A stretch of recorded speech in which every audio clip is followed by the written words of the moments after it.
Today I'm going to run through a few different methods and concepts to help you take more control over your layout and composition when you are creating AI art. Now the methods I'm covering here are pretty universal and will work on just about any AI art platform, but I'm going to be demonstrating them primarily on Midjourney, but you can basically follow along and use these on whatever platform you want. I will also be touching on a few external tools to get a few things done, and there are links to those in the description below. But we're going to start with the easiest and most universal method, and that is to adjust your prompt. Now, the first step I recommend is to write a basic prompt without worrying about the composition. We want to include the subject at the start of the prompt and then describe the rest of the scene and try and nail down the basic look of our image. But after we have that nailed down, we're going to add in some phrases to the start of the prompt again. So there could be photography phrases or just descriptive phrases to help nail down the composition and the layout. Now again, you can do this in any platform, but I'm going to show you how that looks in Midjourney. And so you can see that this is going to be the image that I'm working from. And essentially what I've done is I've tried my best to really describe the character as well as the actual look of the image first. So try to nail down a bit of a starting point so we can use it as reference. But I'm going to click on that to add it into my prompt bar up here. And what I'm going to do is I'm going to add these terms to the start of the prompt simply because I want it to have the most emphasis in the prompt to actually get that angle of the shot. So I type in something like a professional portrait of, and then our full prompt. Again, putting it at the start to emphasize the layout and composition. So now I submit that. And with that, we get this nice portrait style of our character. But we can try a few other different terminologies as well. You can pull back with an epic wide shot and really get a bit more of view of the space around them, or you can have an extreme close-up. So this will go either straight into something like the eye or just really close to the face, so you can get that real emotional kind of look. If you want something artistic, you have a rule of thirds composition shot, and you see by these lines here, what it'll do is it'll line it up along that guideline about a third in from the left or the right to get that layout. Now, these photography terms are pretty universal and work across the board quite well. However, if you're not quite getting exactly what you want, what you can do is focus on which elements of the scene you want to actually show. So by mentioning them in your prompt, then the AI art platform will try to adjust the layout in order to show those elements.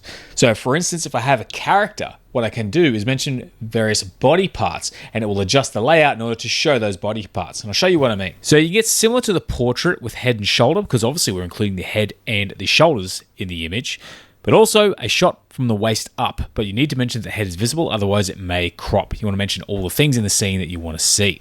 But you don't have to actually focus on the character. You can even say a landscape shot of, and it will pop the character in the shot, showing the landscape behind them. Now the terms we've used cover what you want to fit into your image, but we also want to control the angle of our shot. What direction is the shot being taken from? If we were, say, using a camera to take a photo of this image, would we be taking it from a lower angle or a high angle? You want to mention that in your prompt in order to take more control over your image. And this is really important for the next step too, so pay attention to these before we move on to the next method. Now, it's a simple formula for angles. Simply have a low angle shot of to get something cinematic like this, or even a side profile shot if you want to get this side of your character. If you want to get something high, you get a high angle shot and mix it up quite easily with other terms such as top view shot, and even something a little bit different again if you want to go for bird's eye view shot, and they all do something a little bit different. You can also mix these up. We have a high angle landscape shot where we get that higher angle, but we also get to see some of the landscape below, or the inverse of that, a low angle portrait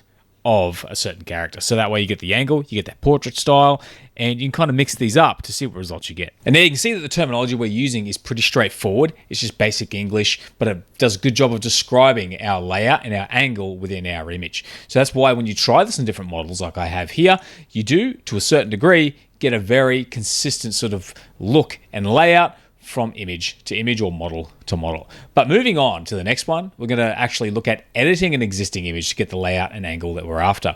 Starting off with the first method, we're going to actually pick the angle first, because once we have the angle, we can just simply reposition the subject horizontally or vertically in the image to get the look we're after. Now, I'll show you how that looks on Midjourney, but you can use almost any AI image editor to do this. So I have this shot here. As you see, I have added a high angle shot of a wizard. So this is the high angle. However, maybe it's cropped a little bit too close to him and I want to show a little bit more. This is where if you nail the angle first, because it's more difficult to change the angle, I can just simply change the position within the image. So I'm going to come over here to edit, and depending on what platform you're using will depend on how the editor works for you. But in Midjourney, it's quite simple. However, I want to open in the Edit tab. And what I can simply do is I go to Move and Resize. And for one, I can just move him towards the center if that's what I prefer. And I can copy and paste the prompt in. So if I click here and paste the same prompt in. And so I have the same prompt and the same information here. I'm going to remove any parameters I see. And I've moved him across, which means it shall simply try to fill in this spot. So I can move him over, hit Submit. As you can see, it's filled in that gap there. But if I wanted to go back, I can actually even shrink him a little bit. Like I said, I wanted to see a little bit more. If I want to see more of the hat, I can even position it exactly where I want, do the same process again, hit Submit, and I've been able to put him pretty much wherever I want. And I can take this to extremes, make him quite small, and actually pop him down here somewhere. And you see it's added information around it. But there is one issue, is that because of the prompt, it's still try to add a wizard in there. Because he's become so small and it's taken up so little of the image, I do need to go back to here and even just remove the actual wizard itself. So maybe I just say Unreal Engine inspired image of a dark cave with glowing magic, ancient ruins, whatever it is I want to see in the rest of the image. I can then submit that, and then we get this image here, which shows a different angle. We've been able to control where we want our wizard to land. So once you realize that you can position your image pretty much anywhere in the editor, setting the angle first becomes the hard part, and then simply moving it around means you have a really good level of control with where your image is positioned and getting the look you're after. By the way, if you're looking for more in-depth information on Midjourney, don't forget to check out my course. There's a link in the description below. But there is one more thing I want to cover, and that is sometimes it can be hard to zoom in on certain characters depending on what platform you're using. So I have a process to cover that also. Now, if we wanted to actually zoom in on our wizard here, there is an issue that, especially in Midjourney, if I go over here to edit, if I just try to enlarge this, it won't let me do it. I can try and crop in this way, but the problem is when I submit, I get an error. So what I need to do essentially is, first of all, I want to try and get as much quality out of this as possible. So I'm going to come over here and I'm going to submit my upscale. So I'm going to go subtle and creative. And most AI art platforms will have upscalers attached to them, so you can use whatever upscaler is attached to yours. I head back to create, and then I can choose which image I think turned out best. My subtle, my creative. I think the creative has turned out a bit better in this one. So I'm going to download this upscaled image. Then I'm going to head to Google and search for Adobe free image cropper. I go to my image cropper here, and then I can drag this image in, and I want to keep the same aspect ratio. So I can use freeform. If I hold down shift, it will actually lock it in place. So now I can crop to the area that I want to actually crop to. So maybe I want it to be closer to his face here, and I can hit download, and there we have our image. However, it's a little bit fuzzy because we've only cropped it. Now you could run with this if you want to, or you could use an upscaler like Topaz Bloom or Topaz Gigapixel. But a lot of these AI art platforms do have some basic upscales built into them. If I go into Midjourney and come down to the Edit tab, I can drag my cropped image in. And as long as I make a small adjustment where I remove a little tiny piece of the image, maybe I just type in blue sky to fill in this area, I can submit this edit. And I like what it's done here. So I go upscale to gallery. Then when I head back to create, and now it's upscaled that image. And I can download that. And you notice it's actually sharpened and improved the details of this image after cropping it. So that is how we can zoom in with Midjourney or any other sort of platform if we need to. But let's just backtrack a little bit, because sometimes getting the angle you want before going in and doing this whole editing process is a lot more difficult than it might seem. So there's actually some tools you can use in order to adjust the angle of an existing image also. Another thing you can do is use Nano to change the angle of your image. So if I upload or drag and drop my image in, I can actually ask it to change the angle and even move things about a little bit. So at the moment I'm going to say, change the angle of this shot to show his left side more. And I can even say, zoom out slightly to show his feet. Now I'm going to go from fast down to pro because I want to get the best result. I'm going to hit submit. And notice how it has zoomed out to show his feet and changed the angle. Now, Nano model is actually really intelligent and makes this process pretty easy. But sometimes it doesn't always get it 100% right, and sometimes the background can kind of get stuck. So I have another tool I'm going to share with you, and Nano Pro is actually built into the platform that I have this tool on. but it's actually a camera angle control tool that is actually really, really useful. Now, if Nano Banana Pro isn't giving you the results you're after, you can head over to OpenArt. They've got a really cool angle control tool. I'll come down here to Image, and under Chat to edit and create image, you can actually use Nano Banana Pro there and even adjust the resolution so you get a higher resolution image. But what we're looking for is camera angle control. I'll come over here to upload my image. And what I could do is I can just simply rotate here to capture that angle a bit more. I can also change it to maybe more of a high angle. I can use the sliders here to achieve this and get more of a higher angle. I can have the camera type be wide angle, close up. So I've got a few different options here to play with.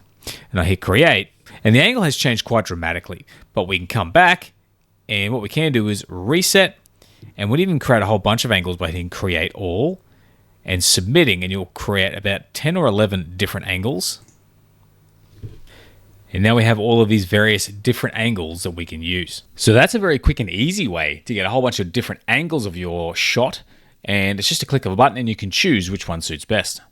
But on top of that, if I want to take, say, this image, and you notice it's actually rotated the background as well. If I wanted to move him over a bit, I can come up to expand. Now I have this full image editor here that I can use. And I can zoom out a little bit, I can move him over. And if I want to go even further, I can use this crop tool to crop. I hit tick. And there's a whole bunch of AI editing tools here I can use. But again, I click on this, up to expand, and I can move it over, and I have him over to the far right. And so from there, I simply hit create. And I get a few different options over here on the right, and they're all fairly similar. I think this one probably looks the best. And we've been able to extend that image. Now, the final concept that I want to cover is actually the one that offers the most control. However, it's also the most hit and miss and the most manual work involved in getting the result that you're after, but that's how you actually get that level of control. And that is to use a layout reference for your image before you generate it. Now, this is a great way to plan your composition before you actually generate your image, or even after, depending on which platform you use. But essentially, I think of this as more of a backup method because of how much sort of hands-on work it is and how hit and miss it can be. It's still really useful to have, but just want to really emphasize that I do think of this as more of a backup method. But what you can do is a few different ways to do this. And the first one we're going to cover is I'm going to basically draw up a really basic composition. Now, the better and more accurate your drawing, the better the result will be. But I'm going to use this nice simple drawing to show you how it works. Coming back to Gemini, if I drag the image in that I drew, we have it here. And what I can say is, using the attached image as a reference for layout and composition only, can you generate an image to match the following prompt? And then I just paste in my prompt, same as before. I submit, and you'll see it's kept the same composition. Now, maybe we don't like the style of this image. So instead, we can upload the image, which has the style we want, and then also upload it with the drawing as reference. So if I pop both of those in here, we have the drawing and we have the style. I can then come down and ask Gemini 3, again with Nano Banana Pro, using the black and white sketch as a guide for composition, can you recreate the colored image and keep the color, character, and environment the same? I submit that, and this time Nano Banana has managed to successfully alter our original image to match the drawing. Now again, Gemini or Nano Banana Pro does a really good job with whatever reference you do give it to a certain degree. It doesn't have to be a drawing, it can be a photo or even just like a photo bash, something you've sort of pieced together, almost collaged, and it will do a good job of finding those elements and using them to arrange the image. But again, you might have to try a few different times, you might have to adjust your prompt because it doesn't always get the perfect result. But if you're using Midjourney, there is actually another tool and workflow you can use there also. However, it's a little bit more, I guess, accurate. So therefore, things are more tightly wound. So I'll show you how it works. Now, one thing we can do is take an image like this one here with someone meditating or a certain pose or layout and use that to basically get our image started. So if you're using Midjourney, one way of using that is to come down to the editor, dragging your image in. And again, you can still move this over if you want to and reposition it. But what I'm going to do from here is come up to retexture. And what it's going to do is it will adhere quite closely to our image. So it's not going to be perfect, but it will be a starting point. I add in our prompt. So describing the wizard, the style, same as before. But this time I'm going to say, wizard is meditating. submit retexture. We get this image generated here. We get a bit of a pillar on the right. So it's close to what we want, but not exactly. So I head back over to edit now, grab my brush and start to remove the elements I don't want. So maybe I want a longer beard and a hat on him here. So I make some space for the beard and some space for the hat. And then I just come up the top here. And instead of saying he's wearing fluoro orange and green robes, I say wizard hat. And then he has a long beard. So I've described the hat and the beard, and hopefully it auto-fills this area here. So now I submit that edit. And here we've managed to get our beard, not so much the hat. However, the light is starting to fall on his face, and we need to actually consider the shadow and reflections. So if I wipe out the entire top half of his head, maybe even create a little more space for the beard, and submit again, we're able to get this image. Now, once again, this might not be exactly what you're after, but we can still use this as a means to retexture. So what I'm going to do is from here, I'm going to head to retexture, paste in our original prompt. At the end, I'm going to add wizard is meditating, and I have a better basis now, and I can submit that. And while it is a little bit of work, we've been able to get a few pretty decent results. Now I can continue to iterate from here. So maybe I take my paint and just remove a spot, submit retexture again, and we continue to sort of go down that rabbit hole. Now, using iterations is very useful because it does slowly start to pull away from that original reference image and rely a little bit more on the prompt the more you go down that rabbit hole. So that's one method for getting away from the really strict control when you're using retexture. But on top of that, I also have a whole bunch of other methods which I will share with you at the end of the video that can help you get more control over the layout. And this is the basic concept of how it works with the Midjourney editor, but we're also overlooking some of the tools that add a little bit more control and reference. But one thing I want to point out is we can still add in image references. So if I go to my create page and open it in a new tab, if I decide I want to use this wizard here, what I can do is right click, copy image URL, head back. If I simply paste that URL in, it'll show up as an image prompt. But what I can do is drag it over as a style reference as well. So now we have a style reference for our wizard, and we have retexture on. Now I submit, and we've gotten a little bit closer. However, we still don't need to stick with just this. What I can do is come up top here, switch to version 6.1, and then I can drag it over as a character reference and follow the same process. And we've been able to further zone in on that layout. And now we've been able to sort of improve on what we've created. Keeping in mind with everything else up here, I can still come back to the edit tab. And while it is a little bit more work, I can remove some of this and sort of try and get a better result by removing some of these areas to bulk him up a little bit. So a little bit more of a manual process to get what we're after, but I do think that this result is definitely better than where we started. Now, there's no one correct method here. It's a matter of picking the option which you think is going to get you the best result for what you're trying to achieve. And also it comes down to personal preference. I prefer setting the angle and then repositioning in the editor. That gets the job done most of the time for me, but you may find that your situation is a little bit different. Now, I do also want to share a video which will help you to lay out your composition reference that we just covered in the Midjourney editor, and that's with the video on screen right now. If you check that out, that will help you with that process. But otherwise, that's the video for today, guys, and I hope you found it useful. If you did, please consider giving the video a like. Otherwise, thanks for watching. Hope to see you again soon, and have a great day.